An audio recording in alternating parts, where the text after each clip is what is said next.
Welcome to the Founders Forum podcast, brought to you by the Foxwell Founders, where we interview some of the hottest minds in D2C right now and deep dive on their area of expertise. Everyone that we interview here is a cherished member of our Foxwell Founders community of over 550 advertisers worldwide and are at the cutting edge of what is working right now. I hope you enjoy this, and if you have any questions, feel free to let me know. Andrew at Foxwell Digital. And now let's get stuck into this week's episode. Here are Edwin and Tris, our hosts.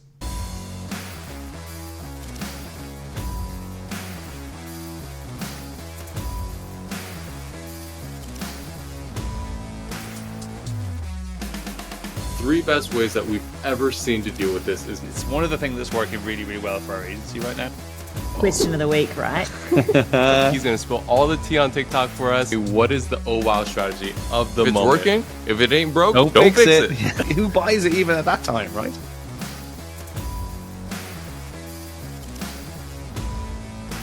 Welcome, you guys. We have another one for you this week. I'm Edwin. I'm Tris. And we have Sebas from Vogue Media. He is the first official TikTok marketing agency partner in all of Europe, ever. Manages over 10 million a year. And guys, he is TikTok first. He is not someone that came from Facebook and then is trying to do TikTok. Seb has committed all the way and is going to tell us all the secrets, all the tea. He's going to spill all the tea on TikTok for us. Tris, kick us off. Hey, Seb, how you doing? So, I mean, look, TikTok first is a big statement, right? It's a very forward-thinking way of doing things. Meta is a big thing for a lot of people, but TikTok is really where they're seeing growth. Just a quick question to you first, and this is something we haven't prepared before. You know, where are you seeing your growth in TikTok right now? Where's the biggest growth for clients that you're working with? Yeah, I think the word UGC is a buzzword, overused, and a lot of people are talking about it, but there's like good quality UGC or like discounter UGC, I would say, and then there's like people really understanding and knowing how to produce content that works on the platform, especially in performance marketing, because I see too many people still talking about, oh, TikTok is a high funnel kind of strategy thing, and you can't really do performance marketing there, which I don't think is true at all. You can scale significantly on TikTok. It can be even a bigger channel than Meta, because like, whoa, bold statement. Bold statement. Early. Go on. But I would say yes. It's not just a supportive channel. It depends on the niche and of course also on the demographic of your audience. But I would say, and we also did that in the past, we scaled some brands like, let's say, software as a service or like apps, financial sectors, especially like these kinds of services. Okay. To like 60-70% of the whole ad spend share just on TikTok. Whoa. That's possible. Let's break that down, because that's a big one, and this is something that, talking to two guys who run a lot of meta ads, and we see some wild stuff when it comes to TikTok, and it's so exciting. So nice to actually talk to you and hear, you're moving to 60-70% TikTok.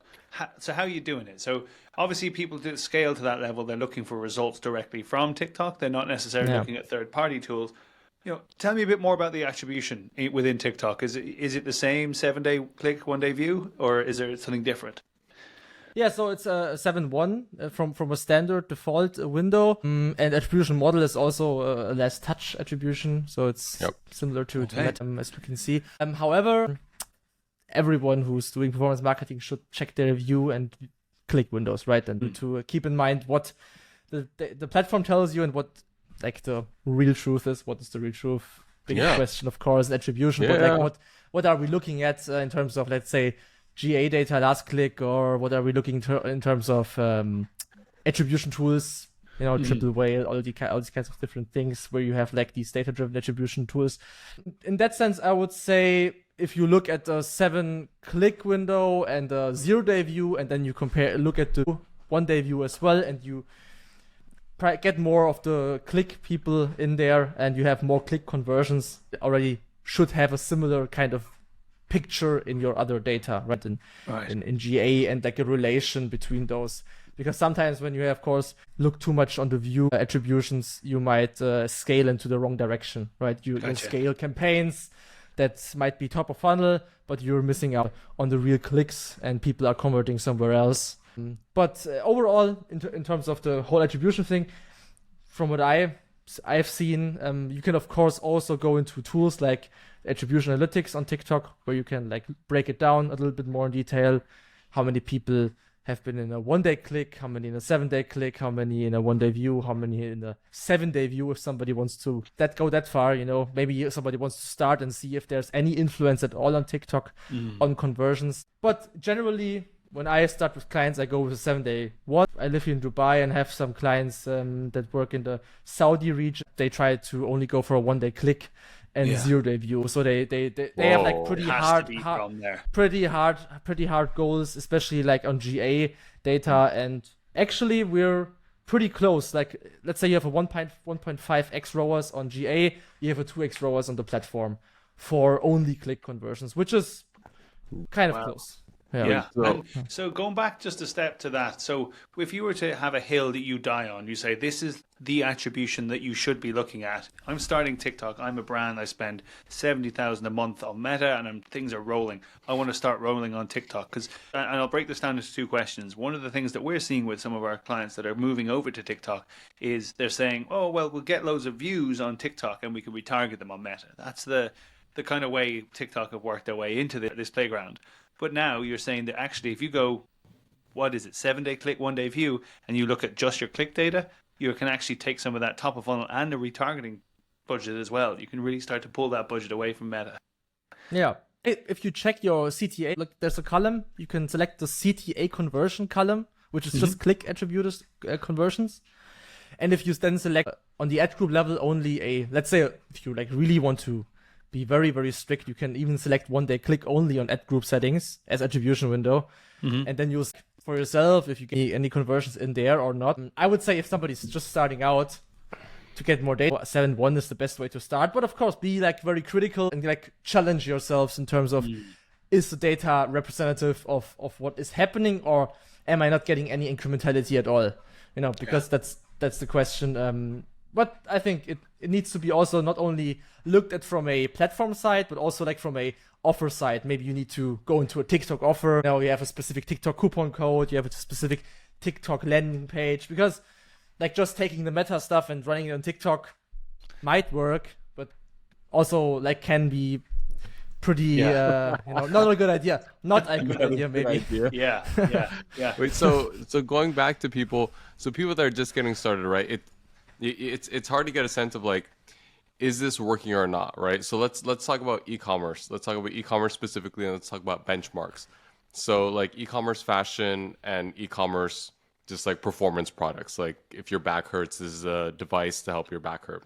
So e-commerce fashion, what are the benchmarks that you're looking at? Like in terms of on-platform ROAS, click-through rates, and stop rates? And then what are those same benchmarks for e-commerce for performance products? Yeah. So for the US, I don't have the exact data now because we do a lot of in Europe. We have some US clients, so it will be of course different in terms of CPMs and stuff. But let's say in terms of a ROAS on a fashion client, depending also like on how expensive the fashion is. Let's say we have like a pretty okay price and not that high of an AOV. If you're hitting a 2x ROAS on the TikTok platform for that, I would say that is pretty solid, and that would also be a good benchmark to go at. In terms of like CTRs, I would say, but I would also basically have that for all performance products and also for fashion. If you're like at a 0.5 CTR on TikTok, that's also really good. I would say like 1% CTR is like very, very good. If you have a 1% CTR on TikTok, you're hitting it and you're winning. Yeah, you get pretty good results if the conversion rate is as stable as with 0.5. So I would say I can't really like differentiate between the fashion and the regular e-commerce products. I would say on TikTok, because e-commerce on TikTok is, I would say, not as easy as a service product or a kind of app, or like some lead gen and stuff. So app installs and in-app events, in my opinion or in my experience, are a little bit more efficient and easier than like the classic Instagrammable e-com stuff. So this is like maybe to clarify that a little bit more in detail, because we have pretty big chunk of the clients is not only ecom, but mainly even like in terms of spend, let's say like services. Like in Germany, you have like text declarations, and text declaration is a big thing, you know, and you can basically use a service that they do the text declaration for you. And that is a big thing on TikTok. And we actually did the first client back in 2020. We started the first text declaration app on TikTok. And that nobody did that before. It was like nobody thought it would work. But that was like interesting to see, you know, how these kinds of products really took off on TikTok compared to the e-commerce, which took a little bit more time to mature, you know, and to work on TikTok. That's at least what I see. Now I think e-commerce is working generally better than it was in the past. Yeah. But like, because you were asking the metrics and the KPIs, that's why it came up in my mind that this is a little bit of a different kind of environment as it is on like a Meta, where like e-commerce is like the classic performance thing. Yeah. Yeah. And so talk to me then a bit about scaling, because like we'll come back to creative and understanding UGC and everything in a second. But when it comes to scaling, you talked there about if you're hitting a 1% CTR. I'm quickly looking at some of the accounts here. In some cases, we're hitting close to 2% CTR. So maybe I'm looking at the wrong CTR number. I think it's CTR destination. That's the one I'm looking at. Is that the wrong one, or is there another one? That should be the right one. If you're hitting those CTR numbers, you're flying. Yeah, pump it up. That's good. That's good. You got to charge more. What kind of campaign objective do you have there? Is it like a classic conversion, web conversion campaign? Conversion campaign, yeah. But we have, admittedly, because this is the other thing we'll talk about in a second about optimization. We started with add to cart because we weren't getting enough purchases from it. Then we moved it to convert it to purchase. But what we've got, and this is what I'm asking. So, are you the theory that I've heard before, and other people in the community have talked about this? You know, they say scale it to 300 and then duplicate it and start it again and start bringing that up, rather than just going. Because in Meta, if we see something working, we continue to scale 15% a month, 15% a day, 15%, 15%, and so on. That compounds. But is it the same in TikTok, or how are you scaling? So, I think that's basically everybody who has their own kind of way tries it out. If it works, it works. If it doesn't, it doesn't.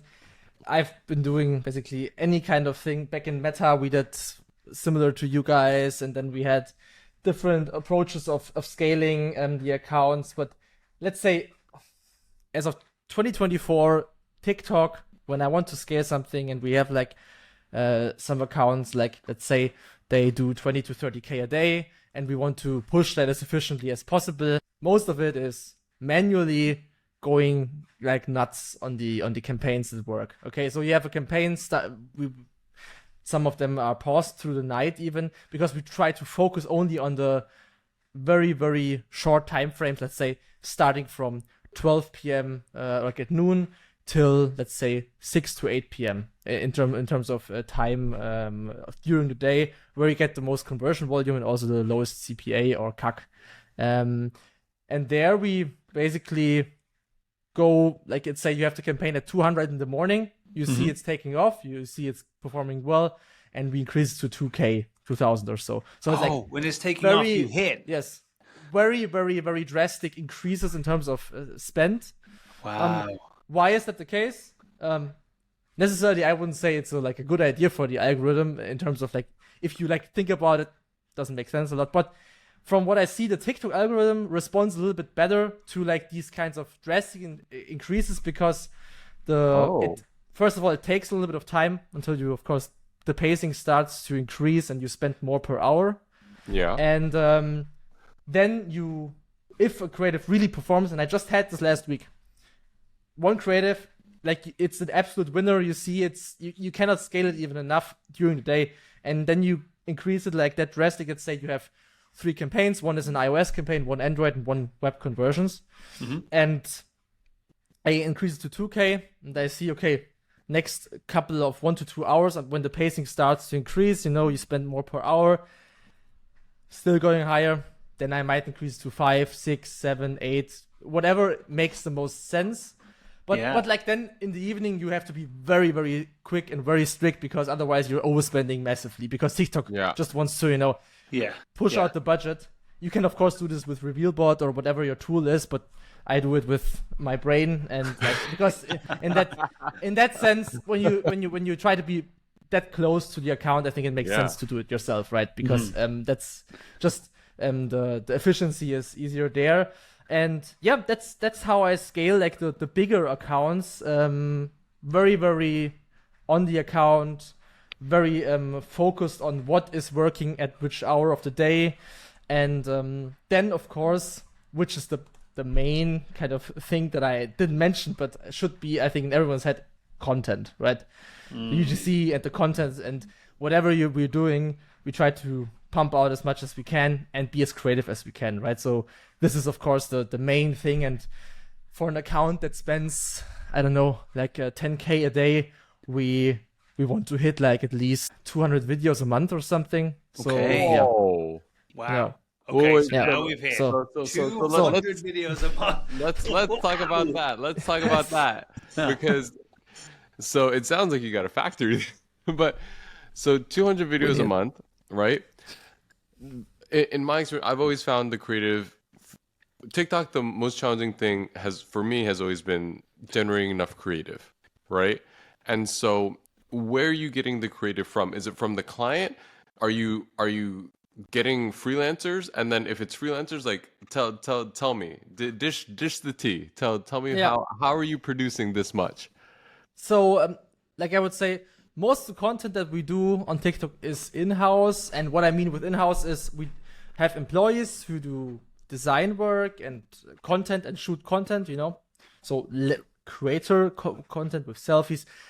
Even myself, I started the first TikTok client with content from me myself because nobody did any UGC, right? Back in the day, Okay. in 2020, nobody did like classic UGC. Nobody knew what was performing on TikTok because it was so new for everyone, right?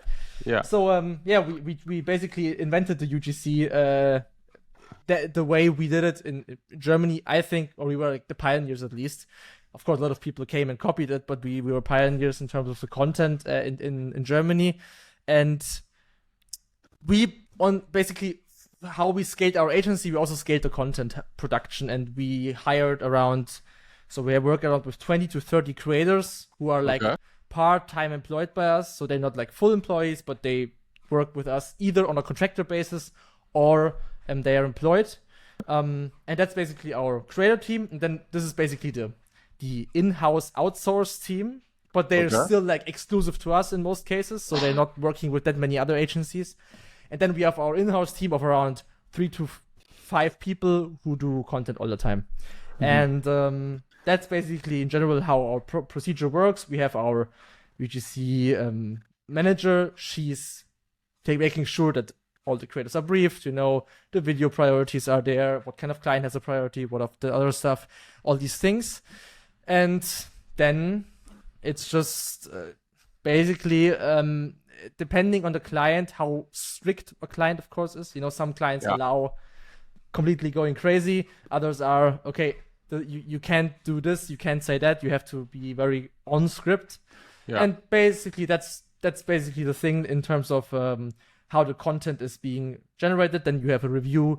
But the clients who really scale with us, they don't review the content anymore. They just say... They trust you. Just shoot. Yeah, and that's basically it. Yeah.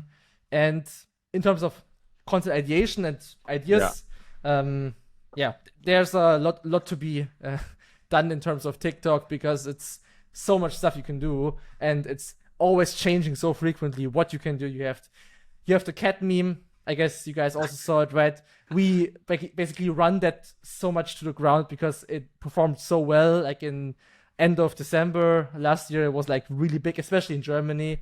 Okay. And then you have like, I don't know if you saw like these newsflash videos where people are doing like these green screen. Then you have somebody, attention everyone, this is product XYZ. And then this works for 1 week and you scale that into into the ceiling basically. And, these are like these, I would say, standard videos. And then you also have like the bread and butter videos. So the 20% that really excel and the 80% you always have to have because they will generate an okay amount of volume on conversions. So we try to always, give our new creators ideas, do that first ourselves, the crazy stuff, send it to them. they can redo the stuff, they can also do their own things, and that's how we basically keep it as mixed up and as differentiated or as creative as possible, because we want to make sure we hit everyone from different angles and get the people interested who might watch a video that is different than the other one, right? Because everybody's different in terms of what they watch. Yeah, I love that. And so, in terms of your testing structure, then, so if you're maybe not at the 10K a day mark, but let's talk. Say somebody's spending 2K a day. What's your structure then in terms of testing? So, do you have the similar to Meta? Is it top, middle, and bottom of funnel, tofu, mofu, bofu, or is there a testing campaign? We're seeing the best performance in terms of replicating what was on Meta, but is there another way? But on TikTok, to be honest, it doesn't really change a lot. Like, I have some accounts where you have like small retargeting, 7-day website custom audience or view content add to cart. But in terms of like scaling an account and like at 2K a day, way enough budget to test stuff, right? I wouldn't put it into retargeting, to be honest. Just because I think with the 2K, you can do more efficiently with the algorithm. Let it basically show it to who you think that might work. Yeah. You'll down the way hit people that see it on Facebook or on Google or somewhere else. So I'm not that big of an advocate in this time that we're in on retargeting on TikTok. Sure. I don't know. For now, it doesn't seem that it's like incrementality is like 0, I think, on retargeting. That, like, in terms of what you really get from your money. Anyway. Yeah, what you get from your money, I don't see it that much. But it depends. Of course, if you're huge retargeting audiences, why not? I wouldn't say not do it, but if you have 2K a day, you not have like insanely huge audiences. So it makes more sense to, in my opinion, have like 2 SPC campaigns, like smart performance campaigns. It's like the same thing as Advantage Plus, right? SPCs, 1 creative testing, 1 best performer campaign. You put the new content into new creative testing, and whatever works, you put into the best performer. Okay. Smart. So let's talk about that. So let's say you have 2 people come in. You have one that's an e-com store that's doing 20-30K a month, right? The whole store overall, so a smaller store. And then let's say you got one that's doing $100,000 to $250,000 a month, right? Tell me how are you structuring it for the small one? How are you structuring it for the big one? And what's the targeting look like? Yeah. So targeting in both cases, I would just go with broad. And first, before we talk about like these kinds of things, I would need to make sure that we get the right content, enough content, because that's the main thing that we will need in terms of good performance on TikTok, right? If we don't have that, the setup is basically useless, or in most cases useless. So let's say we have that. Then I would say, like I said, the 2 campaigns. I think that's the best approach. Also for the account that you said that is making like 20K a month or something. I think if they have 2 SPCs, whatever they're spending, let's say 100 a day or something, or 200 a day, you'll still be good with 2 campaigns. Maybe only 1 campaign, because you won't have best performers in the beginning, because you have to test already, or like creative. So the first campaign will be a testing campaign. You test budget, right?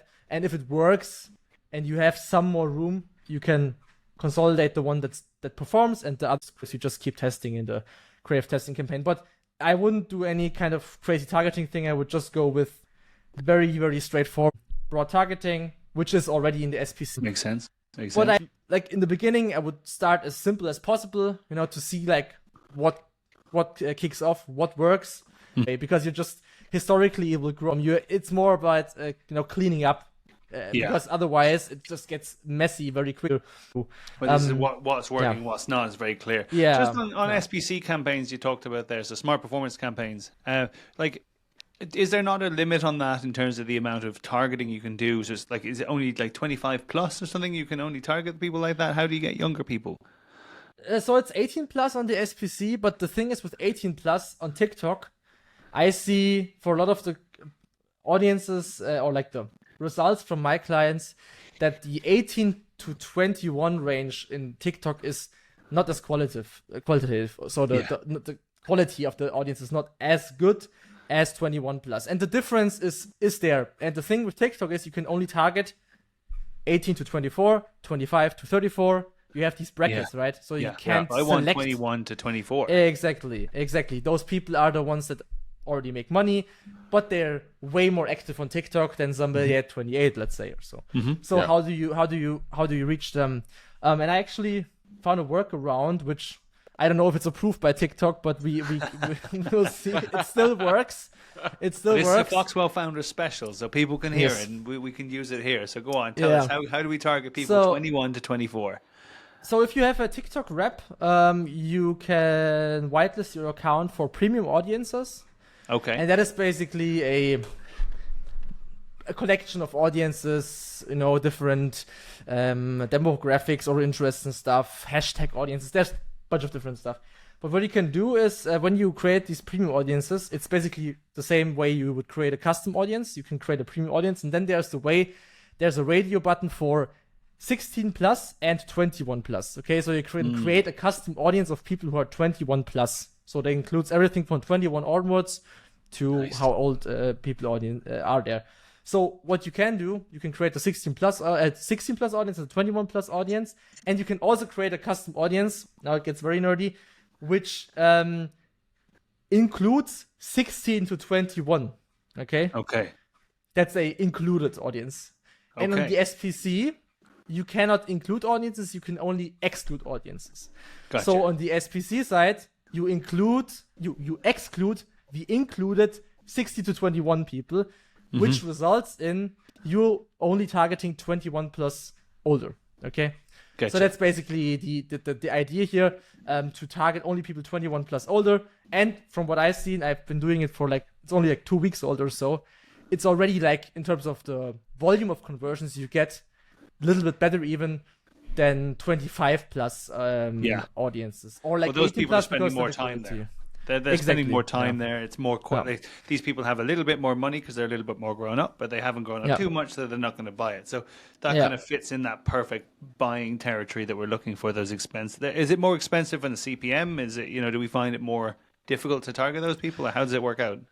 No, I would say it's so. Or do you mean, sorry, the question 25 plus or 21 plus? Oh, 21 plus. Is that argument it's going to be more expensive for you to target? No, I wouldn't say. It's pretty similar when I look into the accounts. So Getcha. I like that. That's such a smart way of doing it. It's excluding and including audiences to try and find the people who are going to be the best for you in converting. Yeah. So tell me, so I always there's always something that us as agency owners, I wish we could tell brand owners, but I also like my job.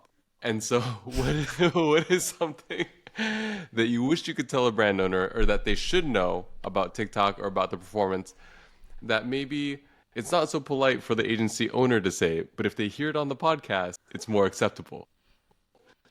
Nobody watches high-polished branding content and enjoys it.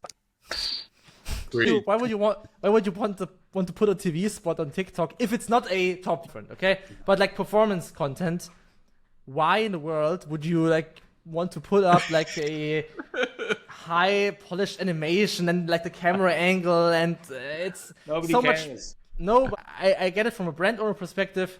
You're in love with him, but if your main goal for your agency and you're giving the goal to, okay, I want to hit ROAS X and KPIs and all of that things, you cannot be as restrictive with those kinds of things, especially on a channel like TikTok. You need to be experimental. How do you implement that? So I'm sure you've run into it before, but there's some brands that maybe they sell purses, right? And they see themselves as competing against an LVMH brand, right? And then so they see themselves as highly popular, and so that's what they want to put out. And so how do you get them, saying what you said, to do the right thing on TikTok, to do what they should be doing on TikTok? Yeah. So one thing that I would see as a pretty efficient way of doing it without hurting your brand is passion pages, right? You can just fan pages on TikTok. You can create custom identities on TikTok very easily. It's easier than on Facebook, creating a Facebook page. You just have to create custom identity, best purses for women, whatever, put something in. And then you have somebody in a third party kind of way promoting it. Okay. So a influencer or something. And then it's not associated with your brand. Yeah. This has been done on Meta numerous times, but on TikTok it's way easier actually, and you can still ride the TikTok train with content that is way more optimized towards performance. It's just somebody advertising for you, and it's just to your page. So I think that's the easiest way to test it out in the beginning. That would be one way I would do it. Yeah. Interesting. And so when it comes to actually getting the content, you're saying you're seeding it out to people. In terms of bringing UGC, because UGC is huge, how do you do it? Because that's been a big growth for a lot of our clients, TikTok, but for Meta as well. They're hiring people to talk about this for our YouTube videos, for Meta ads, for all of this stuff. They're getting people in. Is there an algorithm, or is there a way that you found to basically make it a lot easier for brands who, if we want to scale to 2, 3, 4, 5 grand, that we can find that level of content through UGC? Yes, so I think it makes sense for any brand doing any kind of advertising online to have someone in-house, because we as an agency, of course we want to have the client or be with them as long as we can, but in terms of a brand owner perspective, owning the content yourself is the biggest thing you can do to be independent, because there will be UGC agencies that content will just not perform or be like half-assed, basically. It doesn't mean to be pretty, but it needs to be performing. And there's a lot of content agencies that I see also on the horizon. They're just mass producing UGC. When we do those videos for a big client, we need to make a good percentage of the videos are performing. If we have like only the same kind of things for any client, looks exactly the same, not necessarily going to be that efficient as when you like try to be a specialized UGC agency. So there's, I would say, a limit for a UGC video which should not be exceeded. And 300 max. Okay. I wouldn't pay more than, like, influencers is something different. Of course. Yeah. But then you also have like a Spark ad, you have like a link, you have an organic video, something different. But like for a regular performance video, how should a brand be able to afford $500 per video at scale? That's just too expensive. It's not going to work. Well, there will be some kind of sweet spot you need to hit. But if you're able to get like 3 people consistently doing content for you without any agency, with I would say like basic kind of approaches, you have a Q&A video, you have a green screen, you have a POV, you have like these different kind of types of videos you can do, which is easily done. And if you have these things, you can consistently get content from your own company, from your own content production house. And then you can still like work with agencies, and send a briefing there and do that. Also, like for us as an agency, when we started doing the content ourselves, that's what made us special, especially in the beginning. Now, a lot of agencies are doing it. Of course, they noticed also we need to do the content ourselves, because the media buying itself is not what will like help us stand out. So that's why a lot of people moved also into the UGC agency part. But I think there needs to be a good understanding from a client side to scale what kind of content you want to look out for, and how to basically build it up, because then you're also able to distinguish if the content from the agency is actually good or if it's just mediocre, right? Yeah.